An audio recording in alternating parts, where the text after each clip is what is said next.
Tu t'appelles Claire Petit, tu as 34 ans et tu vis à Bruxelles. Je t'ai rencontré il y a 2 ans dans un monastère. Un prêtre de nos amis nous a présenté, il m'a parlé de ta foi ardente. Il dit de toi que tu es une mère du désert, à l'image de ces femmes dépouillées de tout qui vivaient face à face avec Dieu dans le désert. Pourtant, tu ne sais pas marcher, Claire, et tu ne sais pas parler. Tu es une jeune femme polyhandicapée. Ce film vient à ta rencontre pour mieux te connaître et cherche humblement à comprendre ce qu'est la vie spirituelle des personnes qui, comme toi, sont profondément handicapées.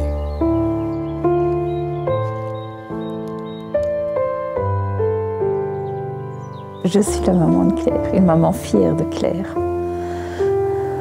Je trouve qu'elle s'est bien débrouillée dans la vie. Je trouve qu'avec le handicap qu'elle a, elle aurait pu se refermer en fait. Et se dire qu'une vie comme ça, avec des douleurs, avec des limites, mais voilà, je suis fière parce qu'elle est très ouverte au monde, elle est curieuse, elle se bat, elle apprend des épreuves et elle devient de plus en plus forte. À la naissance de Claire, on l'a examinée et on s'est dit, ben là, il y a quelque chose qui ne va pas. Donc ils l'ont envoyée directement en couveuse. Pas directement, je l'ai quand même pris sur moi. Et donc on a passé quand même nos premiers moments bien ensemble. Je trouve que ça me reste un souvenir. Et donc j'ai senti qu'on était en lien. Et puis après on me l'a arrachée, on l'a en couveuse, elle ne pouvait plus sortir de là. On dit elle a quelque chose mais on ne sait pas quoi. Hein, Claire? L'amour entre Claire et moi, la maman et le bébé, était très fort. Donc, je crois que la première chose, je me suis dit, je vais me battre. J'ai quand même eu des périodes de révolte, de découragement et de pleurs. Ouais. Parfois c'est ma mère aussi. Et donc, à ce moment-là, c'est moi qui me mets sur son épaule et ça m'arrive de lui demander, mais alors je dois l'aider et qu'elle me bénisse. Quand je suis dans une situation que je dois affronter, qui m'est difficile, je dis, Claire, est-ce que tu veux bien me bénir et m'envoyer à faire ce que j'ai à faire là qui me paraît difficile? T'es d'accord, hein?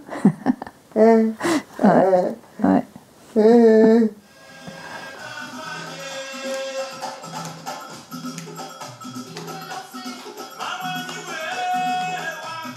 Durant la semaine, tu vis dans un centre de jour, OPPA, la seule institution de Bruxelles qui accueille exclusivement des adultes polyhandicapés, avec qui il faut dépasser les réflexes de communication qui sont les nôtres. La plupart des personnes polyhandicapées n'utilisent pas le langage articulé, mais cela ne signifie pas qu'ils n'ont pas une pensée singulière, ni qu'ils ne comprennent pas quand on leur parle.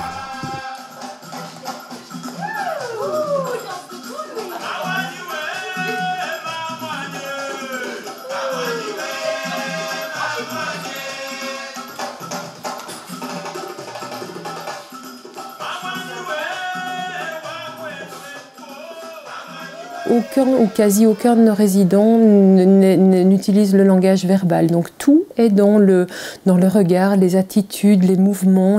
Donc on a dû apprendre à connaître nos résidents petit à petit. Et ça a été très très difficile pour l'équipe, d'arriver à respecter ce rythme de nos résidents. Ça peut être parfois épuisant de rechercher la relation et de vraiment relation qui passe par d'autres canaux que les canaux qu'on utilise d'habitude. Ok, dans la grande salle bien sûr. Hein. Ça va? Ça va. On a des éducateurs parfois qui vont vraiment engager des conversations avec des résidents. Alors il n'y a pas de réponse verbale, mais en se disant tiens, on va raconter notre week-end et moi j'ai fait ceci, tiens, et qu'est-ce que tu en penses? Et il y a une interaction qui se fait.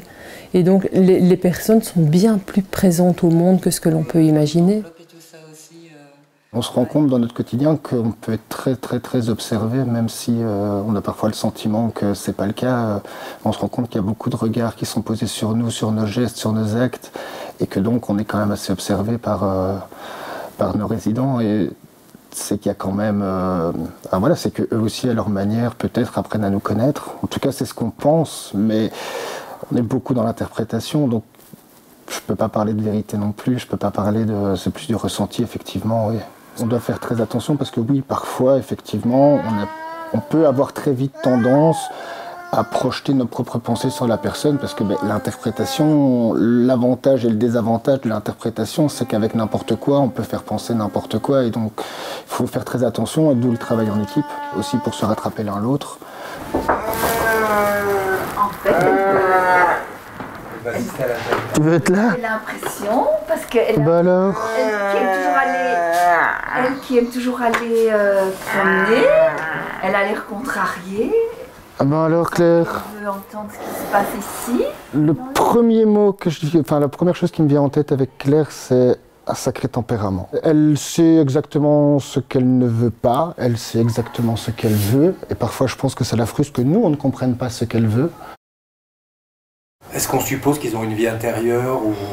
Là, j'en sais rien. Franchement, j'en sais rien. Je ne saurais pas répondre à ce genre de questions. Je dirais que je pense que oui, mais franchement, j'en sais rien du tout. Montrez, Claire. Tu veux me dire à qui tu penses? Tu veux pas? Non, tu vois c'est secret. Elle regarde quelqu'un qu'elle aime bien, mais c'est sa vie à elle. D'accord. D'accord, ma puce. Claire, c'est la seule personne à qui je peux pas cacher quand je vais pas bien. J'ai l'impression que toute autre personne, si j'ai envie de sourire ou de pas montrer que je vais pas bien, a priori les personnes vont pas le voir. Claire, très vite, elle va le voir. C'est bizarre de parler de toi, Claire, à la troisième personne quand t'es là, mais voilà, on me pose une question. Bon, tu, elle. Et du coup, Claire, quand je vais pas bien, même si je le montre pas, elle va me regarder avec plein de tendresse, d'affection. Elle va à chaque fois vouloir me faire un câlin, une caresse maladroitement, hein, donc ça pourrait un peu me tirer les cheveux ou m'arracher les lunettes, ou pas, ou être vraiment tendre, mais ça change rien parce que l'attention est là. Et voilà, je trouve que c'est quelque chose qui montre cette intelligence, cette subtilité, ou notre relation, je sais pas, parce que je sais pas si elle a ça avec tout le monde, mais je peux pas le cacher, quoi.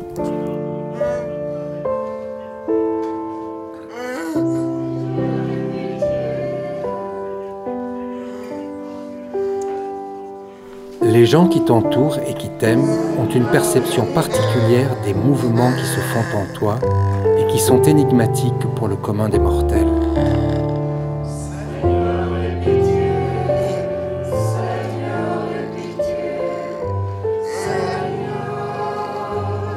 À un moment donné, elle a été complètement malade, mais vraiment très fort. Elle avait, au niveau de ses globules, ça n'allait plus du tout. On cherchait si elle saignait quelque part. Les médecins étaient très inquiets. Moi, je la voyais sans réaction. Je me dis, mais si on fait rien, elle va mourir. Ce qui était vrai en plus. Je me suis adressée à Claire en disant, écoute Claire, là, tu es vraiment pas bien. Tu vas peut-être mourir et c'est peut-être ça que tu as envie. Peut-être que la vie que tu mènes maintenant n'est pas satisfaisante. Et donc, comme tu es près de la mort, si tu attends plus de la vie que ça, en tout cas, moi, je peux te dire de ma part, moi, je donne mon maximum. Si tu attends plus de ma part, moi, je peux pas. Là, il faut... voilà. Donc, c'est peut-être le bon moment, parce que si tu n'es pas heureuse, pars. Donc, c'était quand même très impressionnant. Et le lendemain, je suis venue et on m'a dit, écoutez, là maintenant, on est en train de lui injecter du sang, donc de toute façon, elle va aller mieux, mais on ne sait pas la cause. Et je retourne l'après-midi et le médecin me dit, il y a quelque chose d'étonnant qui s'est passé. Les globules blancs, ils ont repris au-delà de ce que la poche pouvait apporter. Donc Claire est en train de se battre contre ça, elle est en train de reprendre le dessus de la vie, et voilà, et elle est repartie pour prendre en main d'elle-même sa vie. Je ne connais pas les termes médicaux, et donc ça m'a tout à fait rassurée. J'étais vraiment contente de me dire, Claire fait sa part là. Et c'est vrai qu'à partir de là, il y a eu un changement chez Claire. Elle a pris... c'est une licence psychologique, on peut dire, à ce moment-là, qu'elle a eue, oui. Et elle était un peu moins lourde pour moi, en me disant, bon, c'est pas moi qui la tire pour qu'elle reste en vie, elle-même a décidé. Claire va avec nous en manifestation. Quand tu avais 5 ans, Claire, tes parents se sont séparés. Tu avais une sœur et 2 frères, mais l'un d'eux, Pierre, s'est noyé alors qu'il avait 16 ans. Non, c'est pas celle-là qui t'intéresse. Les liens avec les tiens s'en sont renforcés. Claire, elle en a vu des vertes et des pas mûres, et du coup, moi, c'est mon impression sur les gens, c'est que on peut en ressortir affaibli ou renforcé. Moi, j'ai l'impression que, oui, psychologiquement, que Claire, elle est forte. Elle pourrait psychologiquement nous apprendre beaucoup de choses. Pour moi, autant, il y a plein de choses qui sont mystérieuses. Je veux dire, j'ai pas la prétention de savoir ce qu'il y a dans sa tête ou dans son cœur, mais pour moi, c'est évident qu'elle a une vie spirituelle, qu'elle a une vie intérieure. Laquelle et comment, je me pose déjà la question pour moi-même, alors pour les autres, c'est compliqué. Mais voilà. Je ne souhaite à personne d'être handicapé, mais par contre, je suis convaincu que Claire, par qui elle est, et par la façon dont elle vit sa vie, elle peut nous apprendre beaucoup à nous, tous, sur l'humanité, sur le fait d'avoir, je sais pas moi, une attitude humble, à l'écoute, de se mettre au service des autres. En fait, elle suscite certaines choses de l'humanité par la façon dont elle est.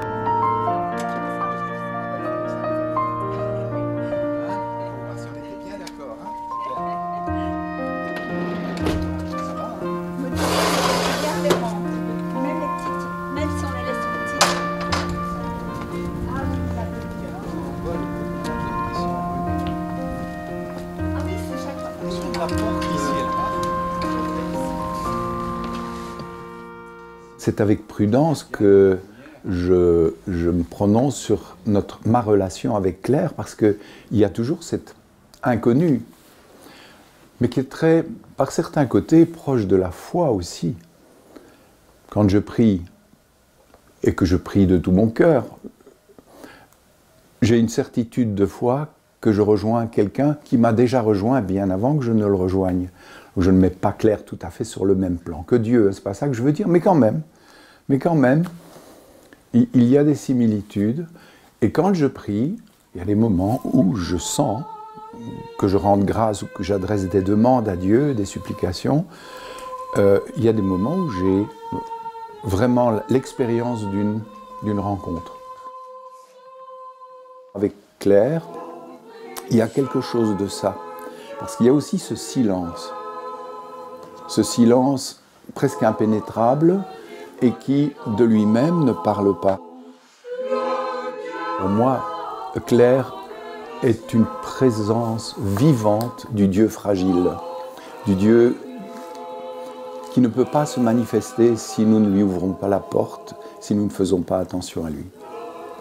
Oui, non, sans hésitation.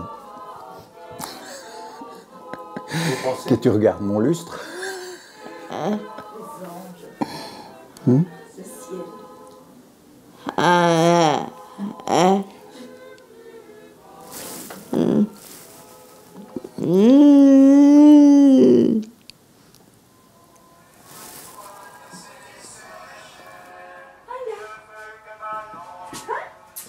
Je te laisse. À demain. Marie-Dominique a remarqué que tu étais très apaisée par les chants des fraternités de Jérusalem. Tous les jours, à la maison ou au centre, la sieste se fait dans leur compagnie.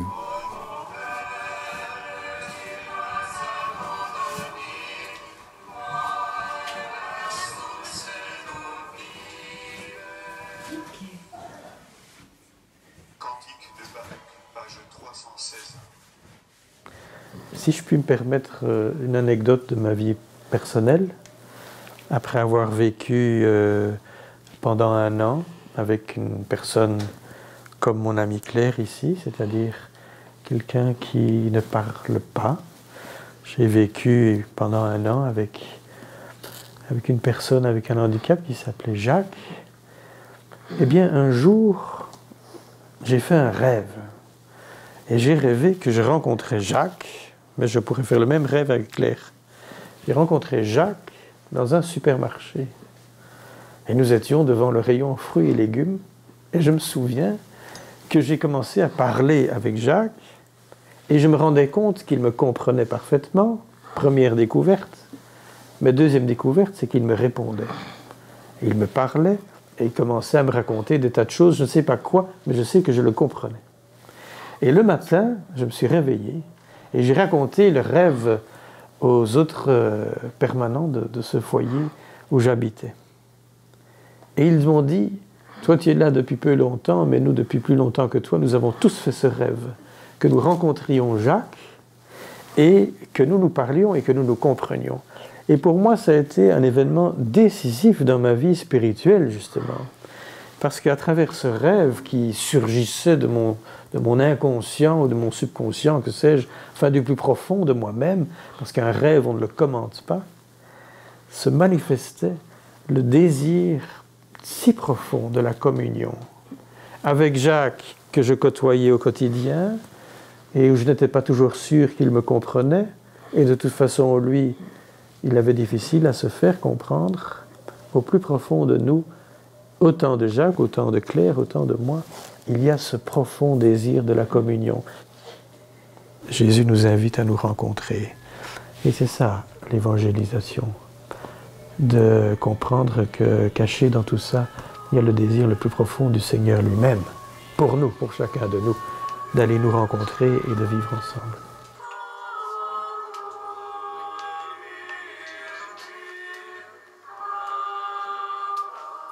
Il y a une évidence dans ce que nul d'entre nous ne sait ce qui se passe dans l'esprit d'autrui, ce qu'est sa vie intérieure.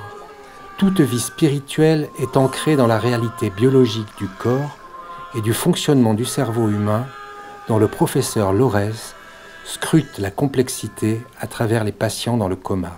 Personne ne peut comprendre ou expliquer la conscience humaine. Je pense qu'il ne faut pas être trop arrogant. C'est un des grands mystères. Et à un moment, et je pense qu'on a fait beaucoup de progrès, mais ça fait pour moi partie de ces grandes questions. C'est quoi l'origine de la matière, de l'univers, la vie, et comment cette vie devient consciente. Et on peut demander à des philosophes, des informaticiens, des biologistes, on va chaque fois avoir une autre définition. Donc on ne sait pas, on ne comprend pas. Quand on parle du cerveau, pour moi c'est vraiment un continent où notre ignorance est énorme. Évidemment, il y a énormément de connaissances. Hein. On a ces cellules, des milliards de neurones, qui ont la particularité d'être très très connectés. C'est ça qui fait que ces neurones sont différents de toutes les autres cellules de notre corps. Ils ont des milliers, parfois des dizaines de milliers de connexions avec ces autres neurones. Et ça nous donne un organe d'une complexité qui nous échappe. On parle de milliers de milliards de connexions, de petits ponts, de synapses, dans une soupe de neurotransmetteurs, où pour le moment, hein, il se trouve que cette complexité donne lieu à ce qu'on appelle la conscience. Notre labo a participé à identifier dans ce que j'appelle un réseau de la conscience. En réalité, il n'y en a pas un, mais deux. On va parler de conscience du monde extérieur. C'est ce que vous voyez, ce que vous entendez en ce moment même, qui dépend d'un réseau. Chaque hémisphère probablement a sa propre conscience, devant, derrière. C'est un large réseau de la conscience extérieure, sensorielle, les perceptions, tout ce qui passe par nos sens. Et puis il y a la deuxième composante, très importante, qui est la conscience de soi, si vous voulez, cette petite voix qui vous parle en ce moment, hein, ce qui vous permet d'avoir de l'imagerie mentale, toutes ces pensées qui ne dépendent pas des stimulations externes. Là, c'est un autre réseau, il est plus intérieur, cette conscience intérieure à l'intérieur, à nouveau devant, derrière. Et donc, ça pour moi, c'est important que cette connaissance-là soit traduite vers la clinique pour aider les cliniciens.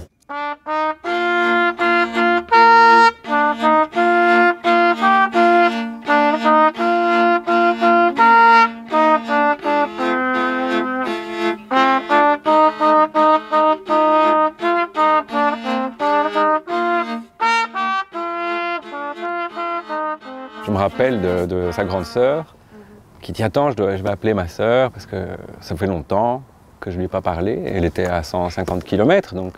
Et Joël l'appelait. Et les conversations pouvaient durer 10 minutes, 20 minutes au téléphone. Et Joël connaît très très bien, sait communiquer avec sa sœur. Parmi ceux qui te connaissent le mieux, Claire, il y a ton neveu Olan. Il a 10 ans, tu l'as vu naître, et entre vous, la communication dépasse le langage. En fait, je comprends ce qu'elle dit, même si pas beaucoup de gens la comprennent. Mais moi, j'ai l'impression de comprendre, en tout cas. Voilà. Tu as l'impression de comprendre quoi, par exemple? Ce qu'elle ressent. Le plus souvent, c'est confus. Mais quand c'est des trucs simples, par exemple, là, elle vient de valider ce que je viens de dire, et ben, je comprends, quoi. Elle vient de valider? Oui. Comment? Elle a dit oui. Je l'ai entendu aussi. Moi, je dis que c'est une super-héroïne. Je trouve qu'elle est courageuse. Parce qu'elle garde quand même le smile. Est-ce que tu as l'impression des fois que c'est un enfant aussi? Un peu. Parce que c'est un peu d'une grande poussette. Et, ça te fait rire, hein? T'es dans une grande poussette. Et voilà, c'est un peu... Oui, parfois c'est un peu un gros bébé. Tu peux rigoler, il n'y a aucun souci. C'est un ange. Quand elle souffre, elle souffre. Je l'ai vue souffrir, j'ai connu des moments où l'estomac n'allait plus du tout, pendant des jours, les hospitalisations, son alimentation qui ne va pas, il n'y a rien qui... Non, elle a souffert. Et on sent les moments où elle a de la tristesse aussi, parce qu'Olan parlait de joie tout le temps. Moi, j'ai connu Claire qui pleurait, ça dure des heures. Mais quand elle est joyeuse, effectivement. Je suis dans la joie, une joie immense.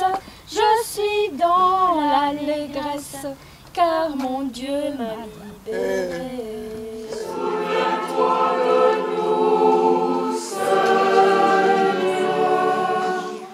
quand tu entreras dans ton royaume. Heureux ceux qui ont une âme de pauvre, car ils possèdent. Elle rentrait dans l'apprentissage des messes. On oublie un peu. Parfois, les enfants passent leur temps à dire qu'ils sont tranquilles au lieu de les prendre sur nos genoux et leur dire voilà, ça c'est notre Père, c'est une prière importante. Voilà, ça c'est la consécration. On va être... Ou je vais communier, tu peux pas encore, mais tu peux déjà faire telle prière. Enfin, tout ça, j'ai fait ça avec mes enfants et donc je l'ai fait avec Claire. Et c'était de la catéchèse. Aujourd'hui, si on me demande est-ce que j'ai fait de la catéchèse avec Claire, ben oui, j'ai fait de la catéchèse avec mes enfants, avec Claire. Quand ils étaient petits, tous les soirs, on priait ensemble. On avait un coin de prière, on priait ensemble. Donc je ne me posais même pas la question, ça faisait partie, comme pour les autres.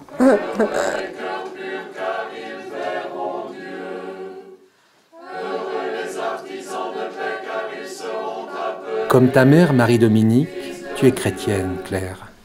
Depuis l'enfance, vous fréquentez la communauté des 12 apôtres. Tu aimes beaucoup les sites mariaux de Belgique et le rite catholique oriental de la fraternité des 12 apôtres te plaît sans doute par la richesse sensitive des offices. Le père Ugo Zanetti en est référent et officiant régulier. C'est lui qui t'a confirmé quand tu avais 12 ans.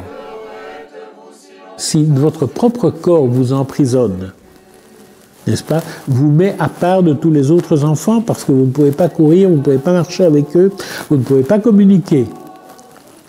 Mais que malgré ça, vous réussissez à vous rendre compte que Dieu vous aime et qu'il compte sur vous, que vous n'êtes pas seulement quelqu'un qu'on soigne, mais quelqu'un qui porte l'amour et qui transmet l'amour de Dieu. À ce moment-là, vous savez ce que c'est. Et à ce moment-là, ça prend une valeur extraordinaire.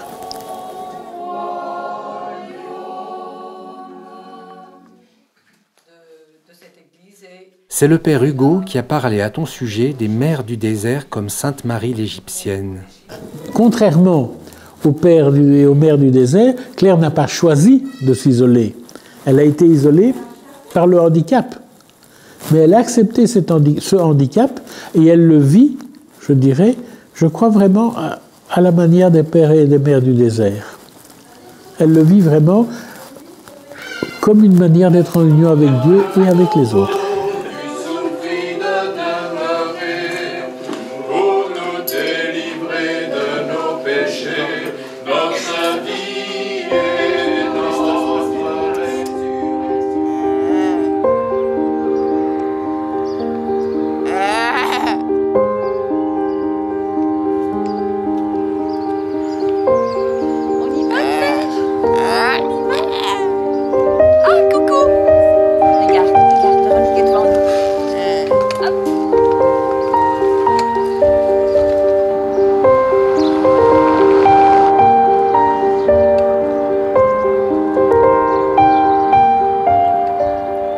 Tu as de nombreux amis, Claire, et parmi elles, Véronique, très proche des personnes handicapées et qui, elle aussi, te connaît depuis toujours. C'est pas difficile, elle porte sa croix au concret.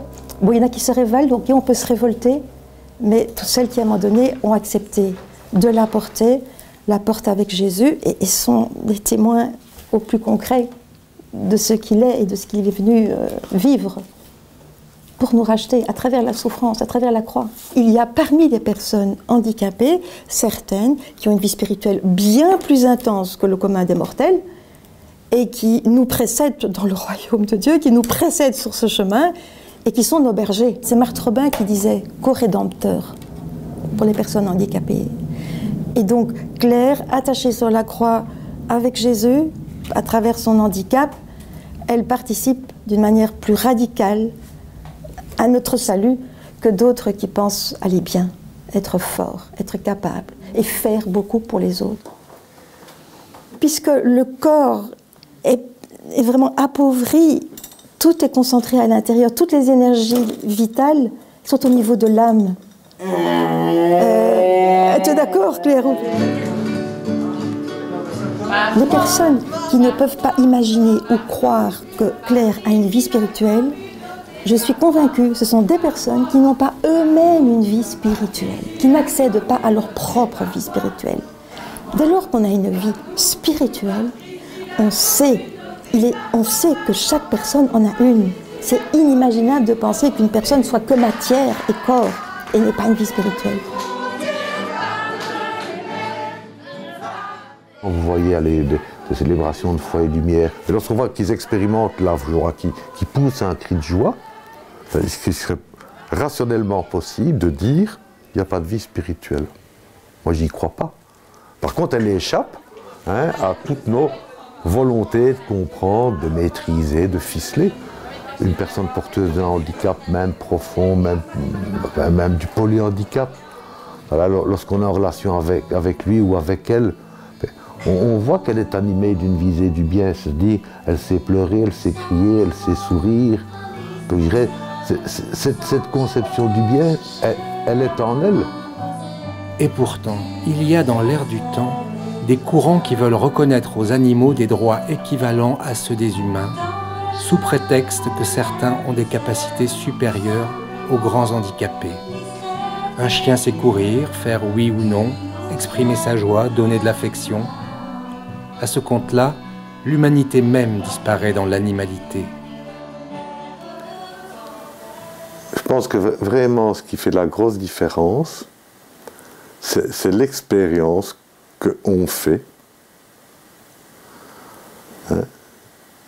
que l'on est dans un rapport d'humain à humain. C'est-à-dire, si je caresse mon chien, oui, il va être gentil, il va me donner de l'affection, mais je ne fais quand même pas l'expérience que c'est insemblable.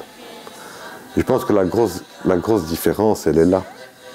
Donc, et en même temps, j'ai une difficulté en répondant comme ça, c'est-à-dire que quelque part, dans la réponse que je fais encore une réponse centrée sur moi. Je dis, voilà, je fais, moi, l'expérience que cette personne n'est pas un chien ou un chat à cajoler, mais elle est un humain comme moi. Mais je crois que l'expérience que l'on fait, c'est que c'est l'autre qui nous donne cette qualité de présence qui n'est évidemment pas celle d'un animal. Entends nos prières, entends nos voix, entends nos prières. Et moi, il y a un texte biblique qui me parle beaucoup, c'est l'épisode de la Transfiguration. Cet épisode de la Transfiguration,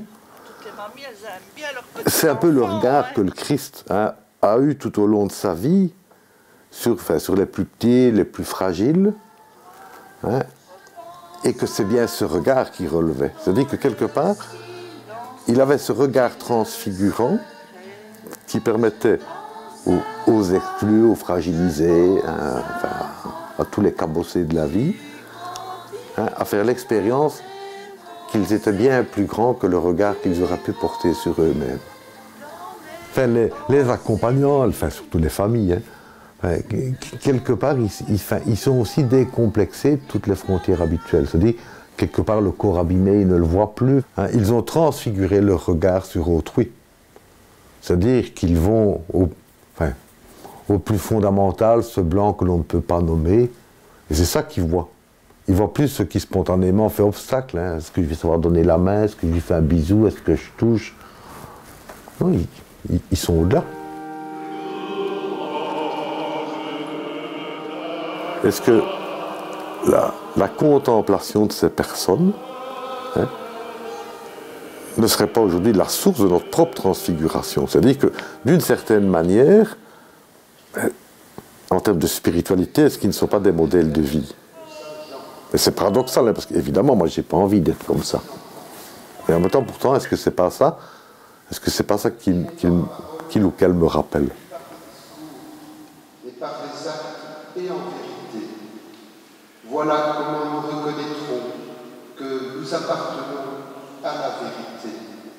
Et devant Dieu, nous apaiserons notre cœur. Car si notre cœur nous accuse, Dieu est plus grand que notre cœur et il connaît toutes choses. Cette transfiguration, le diacre Noé Vermeer, lui-même handicapé, l'a profondément intériorisée. Il y a un beau passage dans l'évangile de Jean où à un moment, il y a le Christ qui est avec ses disciples et puis il y a une personne qui est aveugle de naissance. Et donc, les disciples demandent à Jésus, mais qui a péché pour que lui soit né handicapé? Et le Christ répond, mais aucun, ni lui, ni ses parents, mais c'est pour qu'à travers lui se manifeste la gloire de Dieu. Et donc je pense que, voilà, Dieu sait ce qu'il fait et j'ose croire qu'il peut utiliser une faiblesse ou une souffrance apparente aux yeux du monde pour manifester sa propre gloire, sa mission, son salut, sa vocation, son amour vis-à-vis de d'autres personnes. Ça, je le crois profondément. Saint soit vraiment toujours avec vous. On nous assoit. Dieu est heureux d'accueillir dans sa maison chacun de vous, chacun de nous.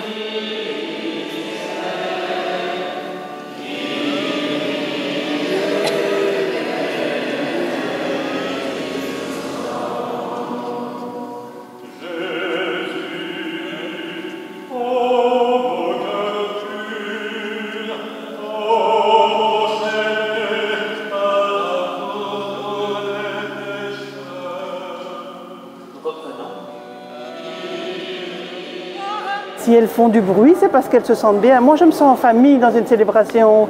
Quand je rentre dans une église et que j'entends ces petits bruits, je dis « Ah, je suis chez moi ». Oui, oui. Dans la charte de Foi et Lumière, c'est ce qui est fou dans le monde, voilà ce que Dieu a choisi. Ce qui est faible dans le monde, voilà ce que Dieu a choisi. Il y a besoin d'une pastorale adaptée parce que, oui, ça les rend tellement heureuses de savoir que Jésus est venu pour elles et que c'est peut-être pas à la messe du dimanche, à la cathédrale qu'elles vont le comprendre comme ça. Mais aujourd'hui, qu'elles puissent s'asseoir près de moi et qu'elles sentent qu'elle est accueillie et que je suis contente qu'elle soit là, eh bien, ça, c'est de la pastorale. Que ton nom soit sanctifié, que ton règne vienne, Que ta volonté soit faite sur la terre comme au ciel.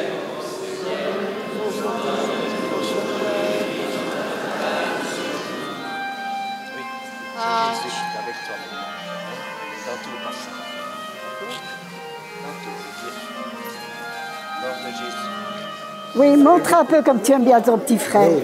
Allez, allez, comme ça. On a toujours été étonnés parce que ni mon mari ni moi, nous n'avons pas plus que ça le sens du sacré.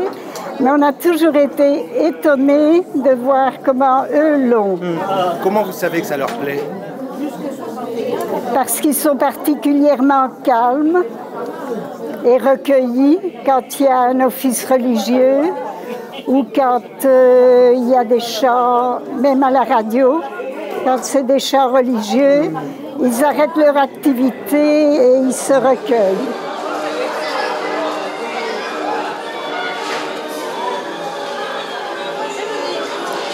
Sans cesse, les paroles d'Évangile nous ramènent à comment vis-tu avec l'autre, comment l'accueilles-tu,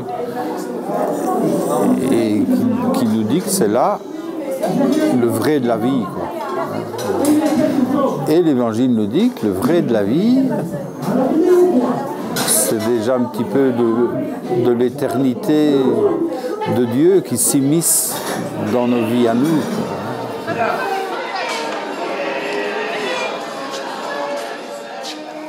Je crois que c'est aussi apprendre à vivre avec le mystère. Le mal reste un mystère, il n'y a pas toujours d'explication. Et au lieu de mettre des fausses explications, de trouver des faux coupables qui écrasent alors les gens qu'on accuse, accepter de vivre avec les questions sans réponse. Ça, je crois que c'est ça aussi de la spiritualité, accepter qu'on ne sait pas tout et qu'on ne saura jamais tout. Et d'ailleurs, moi, il me semble que plus j'avance dans la vie, plus j'ai de questions sans réponse.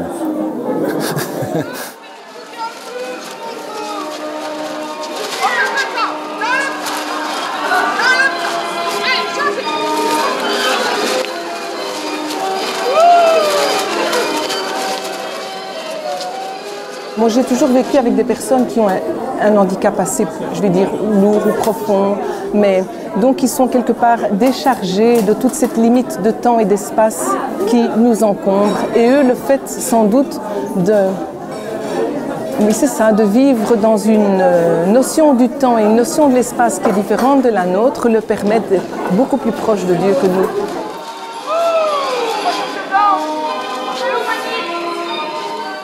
Quand pour tout geste, pour tout mouvement, on est déjà abandonné à un autre être humain, hein? On a, je pense, une autre possibilité de pouvoir s'abandonner à Dieu aussi. On sait mieux ce que c'est que l'abandon. Voilà.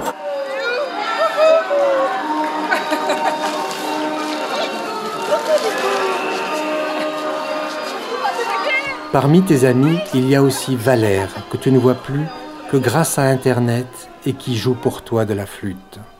Mais joue un petit peu, Claire va être contente, un petit morceau. Regarde, écoute bien Claire.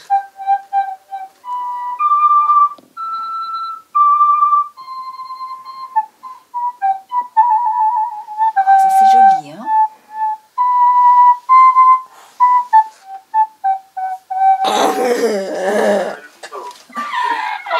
Maintenant elle est contente, est-ce que c'est évident? Ah oui, elle est contente. Elle t'attendait avec... Je ne sais pas ce que l'esprit fait dans le cœur de la personne. Ce que je sais, c'est que mon frère ou ma sœur handicapée, elle est sur ma route comme n'importe quel paroissien ou comme n'importe quelle personne qui essaye de suivre Jésus-Christ et qui, dans le profond de lui-même, s'ouvre. Je n'ai pas envie de dire qu'il y a du plus et du moins, d'une facilité plus grande ou moins grande liée au handicap. Je pense que c'est toujours le poids de la liberté de la personne qui est sollicitée par Dieu et qui répond ou qui ne répond pas. Tout ce que moi j'ai à faire, c'est de me mettre à son niveau de compréhension pour lui proposer, et puis alors c'est sa liberté de répondre ou pas.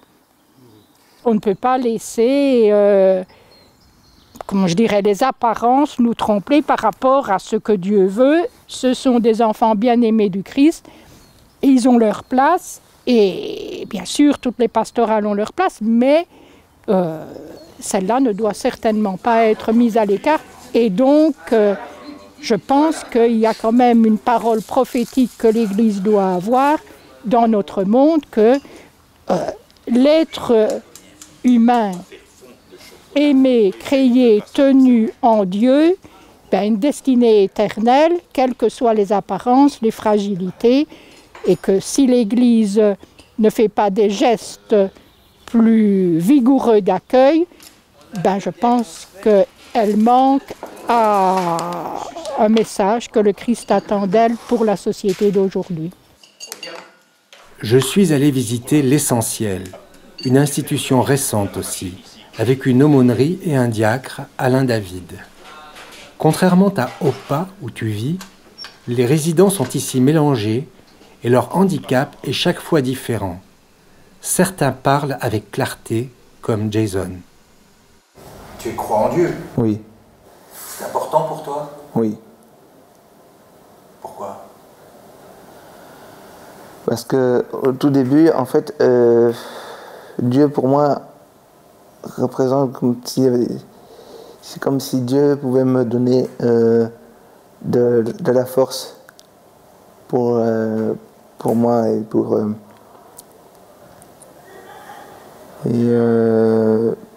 de la force parce que j'ai des fois des moments très difficiles à subir dans mon quotidien. Et quand tu es à la messe, qu'est-ce qui se passe pour toi? Est-ce que tu sens quelque chose de particulier ou est-ce que c'est... Je pense beaucoup à ma maman et aux proches que j'ai perdus. La vie n'a pas été facile pour moi.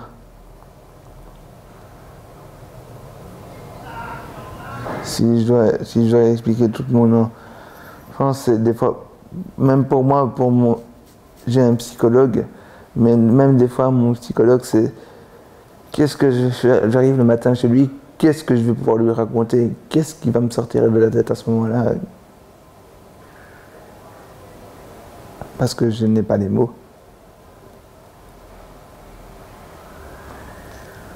Tu veux dire de ta souffrance? Oui. Voilà.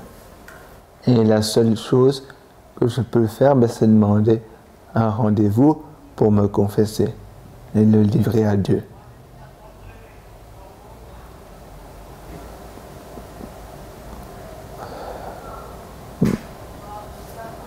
Je pense que je ne vais pas, que je ne dois pas en vouloir à Dieu pour ça.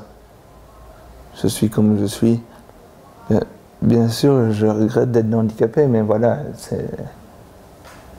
c'est Dieu qui l'a voulu comme ça, maintenant je vis comme je vis. Ouais. Bien sûr, des fois j'ai des coups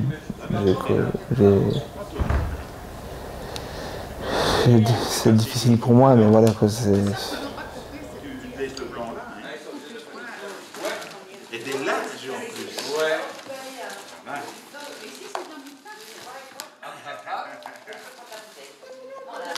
Ils comprennent les choses de Dieu.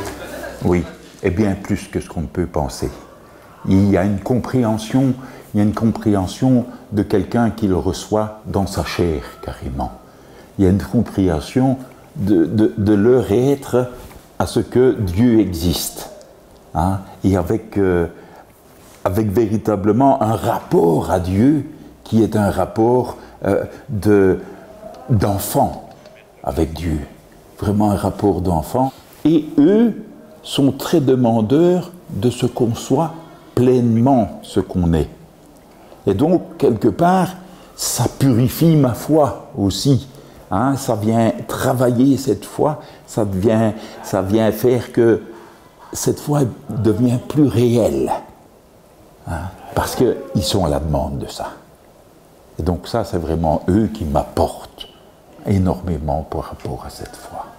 Et c'est tout l'inverse de ce qu'on peut vivre avec Internet et avec les choses, c'est vraiment le contact physique ici. Hein? Et ça, c'est enrichissant pour moi.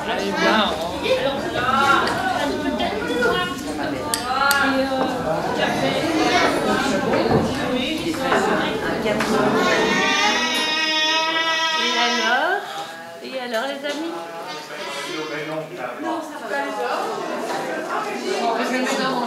Bonjour. On s'installe. Communiquer est la grande question.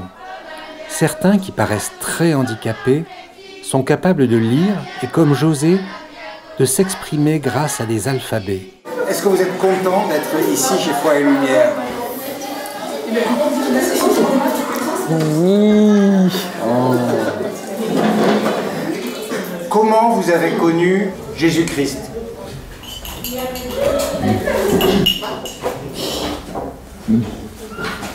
P.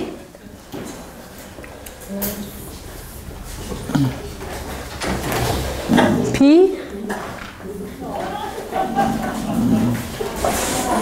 Pi. Pire. Donc, comment tu connais Jésus? Pip.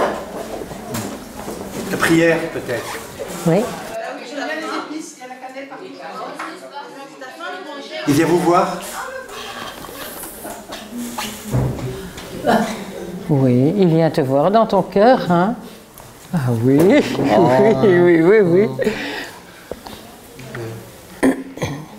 Vous ne lui en voulez pas de ne pas pouvoir parler comme les autres?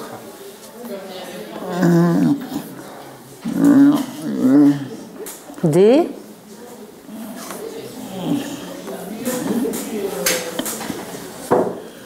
Dur. C'est très dur d'être comme tu es, c'est ça? Mais tu en veux à Jésus ou tu n'en veux pas à Jésus? Non, tu n'en veux pas à Jésus. C'est très dur, mais tu n'en veux pas à Jésus.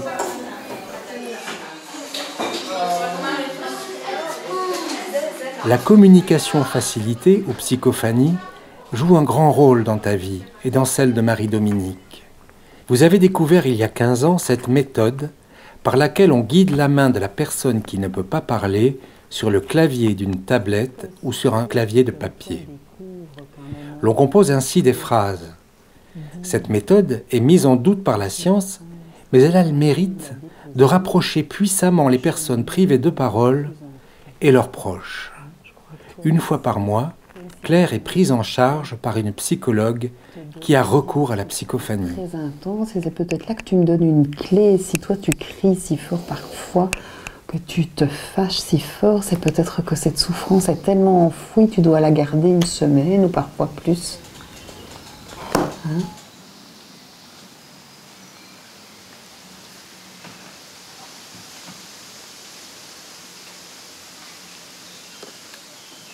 Un de tes amis, Alexis, autiste, utilise la communication facilitée avec succès depuis 25 ans. Je suis timide, tu sais.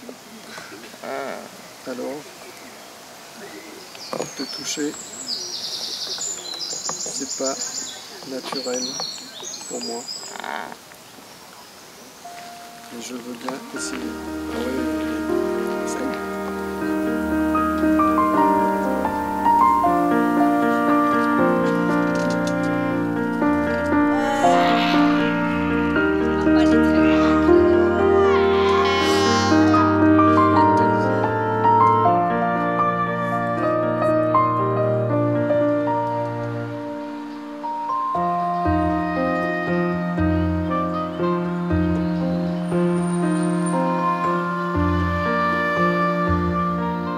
Est-ce qu'il vous arrive de penser que c'est une sainte?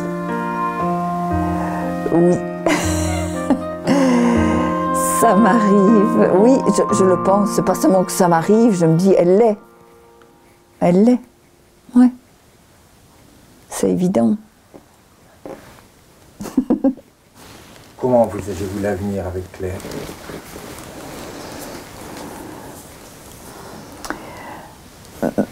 Comme aujourd'hui.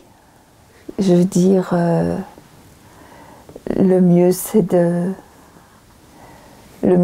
vivre le jour et quand on est ensemble, avoir ce moment-là. Et je pense que sa mission à elle, c'est de faire connaître que c'est des personnes profondes, que c'est des personnes qui développent une foi, une vie spirituelle en tous les cas, selon ce qu'ils ont aussi comme affinité ou comme apprentissage, ce qu'ils ont fait. Et je pense que ça, c'est quelque chose qu'elle a envie de dire. Et donc l'avenir, c'est qu'elle est là pour les personnes bien portantes. Jésus était là pour les malades, et elle pour les personnes bien importantes. Bien sûr, comme elle rit, c'est de l'humour.